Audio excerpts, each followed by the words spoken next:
Freddie and Fannie also, they don't pay other liens on title. So this is a little tricky if you're a listing agent.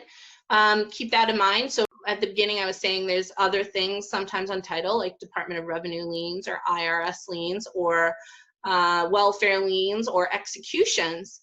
And what do you do if you run into one of those liens on title in New Hampshire? So a lot of the times, like what we'll do is we will go somewhere like Lighthouse Title. We'll get a full title report. I obviously suggest this at the beginning of every sale, so you know exactly what you have to negotiate. And what's on that title report is what you have to remove off title, clear title, in order to sell the property.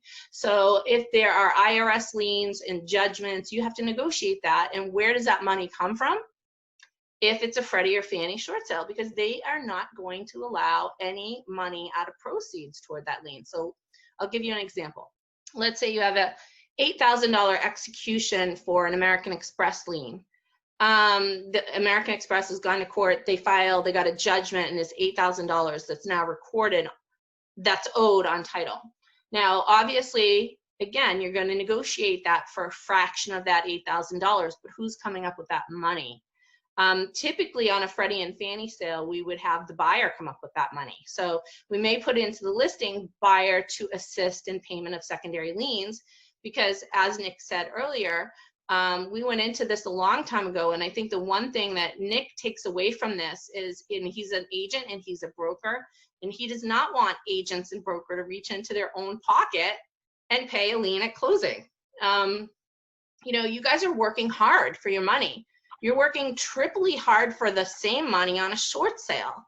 So you're doing like 3 times the work for pretty much the same money if you're negotiating your own short sale. So on this situation, if you're pulling the title up front and you see there's an $8,000 American Express execution on title, this is something you can set up in the listing as a contingency of the sale, that the buyer pays a portion of secondary lien. So you might take that $8,000 and you might negotiate that for 5 to 10%, so maybe $400 to $800, and the buyer can pay that at closing. Just to be very transparent, right?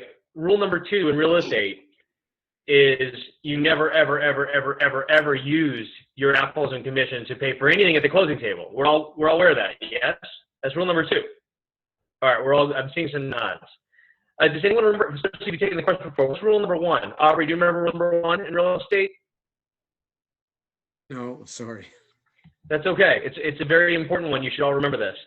You never, ever, ever, ever, ever open a refrigerator door in a vacant home. Ever. Ever. We're at rules 1 and 2. Keep going, Maryann.